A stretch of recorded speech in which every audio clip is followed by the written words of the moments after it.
क्या आप वीडियो को लाइक कर सकते हैं। तो मूवी का स्टार्ट होता है और हम जनरल को देखते हैं जहाँ उसकी वाइफ काफी मुसीबत में होती है। वो काफी डरी होती है और जोर जोर से जनरल को आवाजें लगा रही होती है। असल में उसके पीछे एक मॉन्स्टर पड़ा हुआ था और ये मॉन्स्टर असल में मरमिड मॉन्स्टर होता है जो कि जनरल की वाइफ को पकड़ लेता है और उसे अपने साथ पानी में ले जाता है। जहाँ पानी में ले जाने के बाद वो उसे खा लेता है और अब ये देखकर जनरल को काफी गुस्सा आता है, इसीलिए वो अपने बड़े से रॉड को उस मॉन्स्टर पर फेंकता है। लेकिन तभी जनरल की आंख खुल जाती है और उसे पता चलता है कि अभी जो कुछ उसने देखा वो उसका ड्रीम था। असल में जनरल की वाइफ को काफी पहले मरमेड की फैमिली ने मार दिया था। इसके बाद जनरल अपनी वाइफ की मौत का बदला लेने के लिए उसे मरमेड को ढूंढने के लिए निकल जाता है। असल में वो शिप में खड़ा होकर मरमेड को ढूंढ रहा होता है और तभी मरमेड उसे नजर भी आ जाती है, इसीलिए वो अपने साथियों को मरमेड पर हमला करने के लिए कहता है। लेकिन हैरानी वाली बात तो ये होती है कि जनरल के अलावा और किसी को भी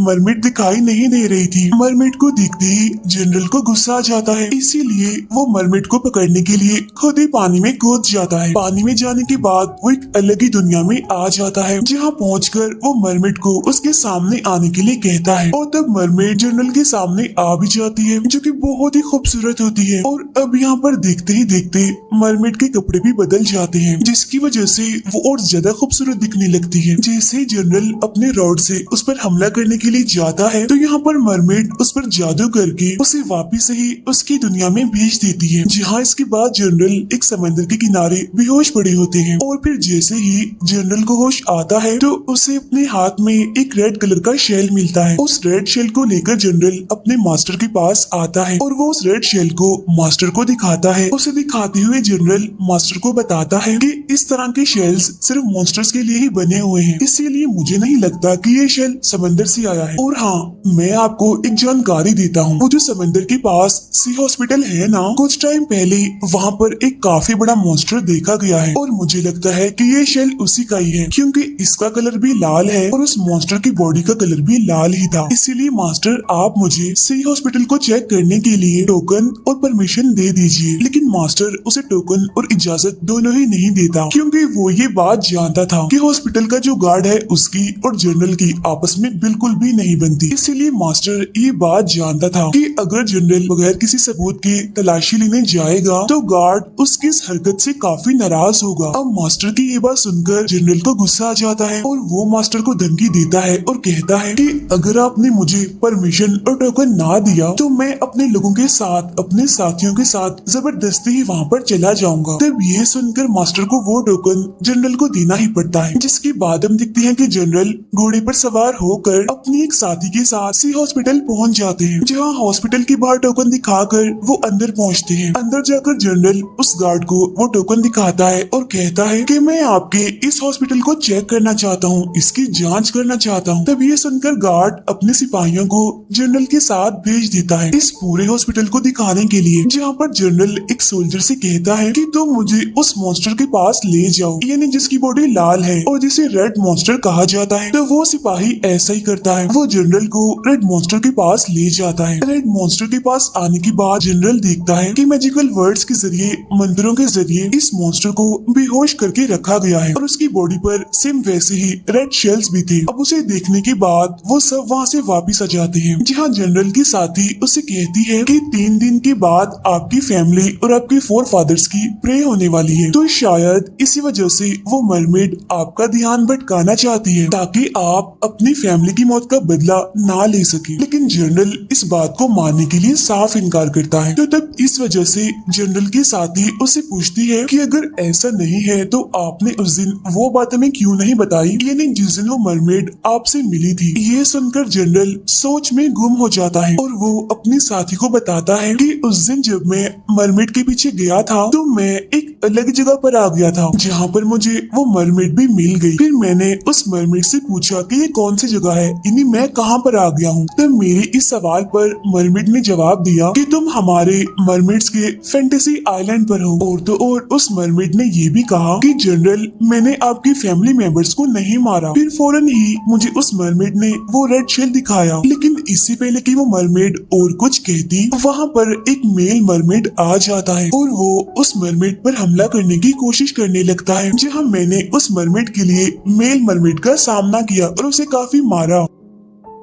लेकिन जब उस मरमेड ने ये देखा कि वो मेल मरमेड मुझ पर इन्हीं जनरल पर भारी पड़ रहा है, तो वो मेरे साथ एक पोर्टल के जरिए वहाँ से निकल गई। अब ये जानने के बाद जनरल के साथी को मरमेड की बातों पर यकीन नहीं होता, इसीलिए वो जनरल को कहती है कि शायद वो मरमेड अपनी बातों के जरिए आपको कंट्रोल करना चाह रही है, और ये भी तो हो सकता है कि उस रेड शेल को उसने अपने जादू से बनाया हो। फिर अगले सीन में हम हॉस्पिटल के उसी गार्ड को देखते हैं जिसके पास पहुँचता है वही मेल मरमेड, और वो उस गार्ड को बताता है कि जनरल की फैमिली की वजह से मेरे सारे साथी मारे गए, जिनमें से बस मैं अकेला ही बचा हूँ, इसीलिए आप मेरी हेल्प कीजिए ताकि मैं जनरल की फैमिली से बदला ले सकूं अपने साथियों की मौत का। फिर वो मेल मरमेड यहाँ पर गार्ड को कहानी सुनाता है कि जब मैं अकेला सर्वाइवर बचा था, यानी कि जब मैं अकेला ही भटक रहा था, तो तब मैं मरमेड को ढूंढते हुए एक आइलैंड पर पहुंचा, जहाँ पर मैंने देखा कि वो मरमेड जनरल को अपने कंट्रोल में करने की कोशिश कर रही है। साथ ही साथ वो मरमेड जनरल को ये भी बता रही थी कि तुम्हारी फैमिली को मारने वाली मैं नहीं हूँ, बल्कि गार्ड का वो रेड मॉन्स्टर है जो कि उसके हॉस्पिटल में है। तब मरमेड के साथ साथ जनरल भी उसकी ये बातें दोहरा रहा था, और तभी मैंने यानी कि मेल मरमेड ने उस मरमेड पर हमला कर दिया, जहाँ बाद में उस मरमेड ने अपने जादू से उस पूरे आइलैंड को ही गायब कर दिया। फिर वो मेल मरमेड गार्ड को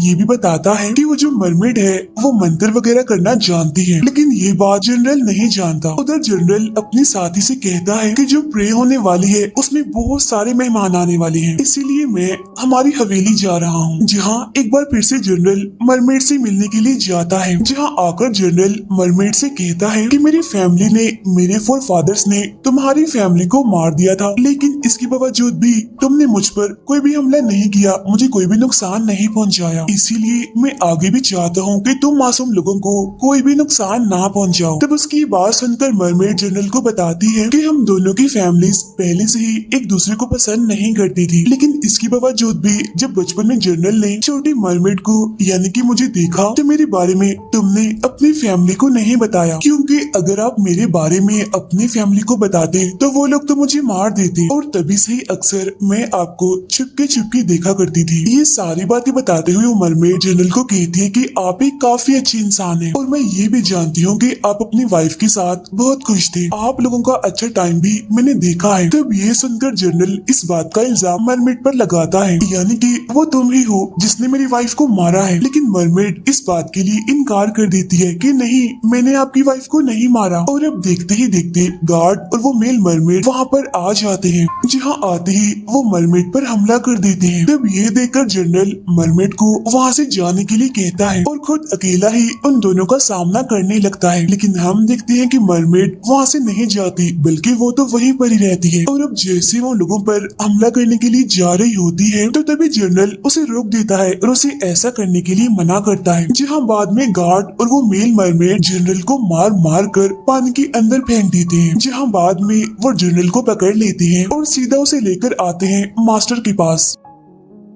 यहाँ मास्टर जनरल पर काफी गुस्सा करता है, वो उससे काफी नाराज होता है और कहता है कि तुम्हारी फैमिली ने, तुम्हारे फोर फादर्स ने हमेशा ही राजा का साथ देने का वादा किया था, लेकिन तुम क्या कर रही हो, उस मरमेड की वजह से बार बार गलतियां कर रही हो। तो तब यहाँ पर गार्ड जनरल को सजा देने का आइडिया मास्टर को बताता है। तब उसकी आइडिया को मानते हुए जनरल को समंदर के किनारे बांध दिया जाता है रस्सियों की मदद से, और वो भी काफी मजबूती से, जहाँ उसे बांधने के बाद रस्सियों को काफी जोर से खींचा जाता है, और जब तक जनरल बेहोश न हुआ वो उसकी रस्सियों को खींचते ही रहे। फिर कुछ देर के बाद वहाँ पर कुछ लोग आकर जनरल को मारने लगते हैं, और जब इस बात का पता मरमेड को लगता है तो वो फौरन ही जनरल को बचाने के लिए वहाँ पर आ जाती है। फिर वो मरमेड जनरल को अपने साथ ले जाती है अपनी दुनिया में, जहाँ बाद में वो उसके सारे जख्मों को अपने अंदर ले लेती है। तब ऐसा होते ही जनरल तो ठीक हो जाता है, लेकिन वो सारे चोटें, सारे जख्म मरमेड की बॉडी पर आ जाते हैं। जैसे जनरल को होश आती है तो वो उठता है और मरमेड के पास जाता है। वो उसकी बॉडी को देखता है जहाँ पर चोटों के, जख्मों के निशान होते हैं, लेकिन फिर भी मरमेड उसे कहती है कि मेरी फिक्र मत करो, मैं बिल्कुल ठीक हूँ। लेकिन अब देखते ही देखते जनरल उसे प्रिजनर बना लेता है। अब हालांकि जनरल ऐसा करना तो नहीं चाहता, लेकिन उसे ऐसा करना पड़ता है, क्योंकि उसे ऐसा करने के लिए मास्टर ने कहा होता है। लेकिन अंदर ही अंदर वो काफी दुखी होता है। और तभी यहाँ पर गार्ड और मेल मरमेड भी आ जाते हैं और वो उस बेचारी मरमेड को काफी टॉर्चर करते हैं। अगले सीन में हम देखते हैं कि मरमेड, जर्नल, गार्ड और वो मेल मरमेड सभी एक समंदर के किनारे जाते हैं। वहाँ मिट्टी में जर्नल को अपने एक साथी का हाथ मिलता है जिसके हाथ में भी सेम वैसी ही रेड कलर की शेल थी, जिसे देखकर जर्नल काफी हैरान हो जाता है। जिसकी फौरन बाद वो मास्टर के पास आता है और बताता है कि मैंने आपकी बात पूरी कर दी है, मैंने उस मरमेड को पकड़ लिया है और अब वो जेल में है। लेकिन मास्टर उसकी बातों को इग्नोर करता है और उस पर ज्यादा ध्यान नहीं देता और वो निकल जाता है फोर फादर्स की प्रे के लिए। अगले दिन मास्टर जर्नल को एक अकेले कमरे में लेकर जाता है, जहाँ जाकर वो उसे कहता है कि ये वो जगह है जहाँ पर तुम्हारी फैमिली मेंबर्स और फोर फादर्स दफन है, इसीलिए आज उनके सामने तुम्हें सच बोलना होगा। जहाँ वो जर्नल से पूछता है कि क्या तुम मरमेड को पहले से जानते थे, यानी कि बचपन से। तब यहाँ पर जर्नल उसे बताता है कि हाँ, बचपन में मैंने उस मरमेड को देखा था, लेकिन मैं ये नहीं जानता था कि आखिर वो कौन है। इसके बाद मास्टर जर्नल को बताता है कि सिर्फ तुम्हारी फैमिली के लोग ही मरमेड को मार सकते हैं, क्योंकि सिर्फ तुम लोगों के पास ही वो पावर है जो किसी और के पास नहीं है। और वो पावर तुम्हारे रॉड के आगे लगी हुई है जो कि ब्लू कलर की है। असल में मरमेड के दिल के पास एक हार्ट प्रोटेक्शन लगा होता है और उस प्रोटेक्शन को सिर्फ उस रॉड से ही तोड़ा जा सकता है। और जैसे ही वो प्रोटेक्शन टूटेगी तो वैसे ही मरमेड की आंखों से आंसू आएंगे। और मरमेड के आंसू में इतनी पावर है, इतनी ताकत है कि उसकी मदद से कोई भी इमोर्टल हो सकता है या फिर जवान हो सकता है। लेकिन तभी दूसरी तरफ हम देखते हैं कि वो मेल मरमेड सेम यही बात गार्ड को बता रहा होता है। तब ये बात सुनने के बाद गार्ड उसके खाने में जहर मिलाकर उसे जान से मार डालता है, ताकि ये मेल मरमेड अब के बाद ये बात किसी को भी ना बता सके। यह मास्टर जर्नल को काफी फोर्स करता है कि तुम फोर फादर्स की प्रे से पहले ही उस मरमेड को मार दो, ऐसा करते ही तुम उस मरमेड के आंसू भी ले लेना। अब इसके फौरन बाद जर्नल मरमेड के पास आता है, जहाँ आकर उसे ये बात पता चलती है कि मास्टर की वो बात बिल्कुल ठीक थी, यानी कि सच में मरमेड के हार्ट के पास प्रोटेक्शन लगी हुई थी। यहाँ मरमेड जर्नल को कहती है कि तुम मुझे मार दो, देर ना करो। लेकिन अब क्योंकि जर्नल एक अच्छा इंसान होता है, इसी वजह से वो उसे नहीं मार पाता, उसे उस पर तरस आ जाता है। लेकिन तभी यहाँ पर गार्ड आ जाता है और वो जर्नल को चिढ़ाता है, जिसकी वजह से जर्नल को गुस्सा आ जाता है और वो उस गार्ड पर हमला कर देता है।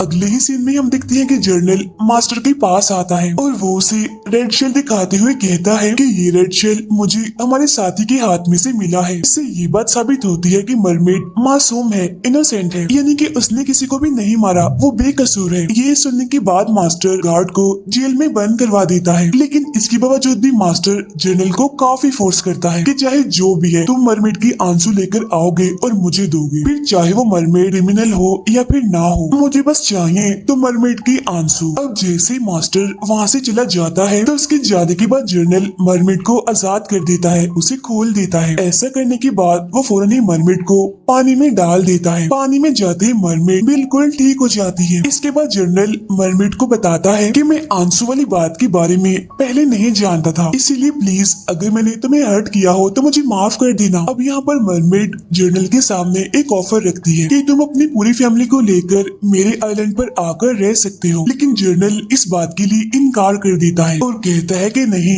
मैं अपनी मदद खुद करना जानता हूँ और मैं अपनी हेल्प खुद ही करूँगा। इसके बाद वो दोनों उस हॉल में आ जाते हैं जहाँ पर प्रे हो रही थी। यहाँ आकर जर्नल देखता है कि गार्ड ने जर्नल की पूरी फैमिली को पकड़ा हुआ है और उन्हें प्रिजनर बनाया हुआ है और वह सबको एक एक करके मार रहा था। और अब ये देखकर जर्नल को गार्ड पर काफी गुस्सा आता है। जैसे वो गार्ड पर हमला करने के लिए जाता है तो तब एक बुजुर्ग जर्नल को रोक देता है और कहता है कि बेटा तुम ऐसा ना करो और तुम इस मरमेड को मार दो। मैं भी तुम्हारी फैमिली का मेंबर हूँ और तुम्हारे फोर फादर्स भी हमेशा से ही ऐसा करते आ रहे हैं, इसीलिए अपना फर्ज पूरा करो और इस मरमेड को मार दो। साथ ही साथ वो जर्नल को ये भी कहता है कि तुम्हारी फैमिली के मरे हुए लोग, तुम्हारे फोर फादर्स तुम्हें हेवन से यानी कि जन्नत से देख रहे हैं और उन्हें ये देखकर काफी दुख हो रहा है कि तुम मरमेड का साथ दे रहे हो और उसे मार नहीं रहे हो। जब ये सारी बातें सुनने के बाद जर्नल उनसे कहता है कि मुझे आप लोगों को इतने सालों से धोखे में रखा जा रहा था, क्योंकि मरमेड्स हमारे दुश्मन नहीं है। हमारे फोर फादर्स मरमेड्स को अपने फायदे के लिए, अपने मकसद के लिए मारते थे ताकि वो मरमेड्स के आंसू हासिल कर सके। इसके बाद वहाँ पर मौजूद सारे लोग मरमेड पर हमला कर देते हैं। इसी दौरान गार्ड भी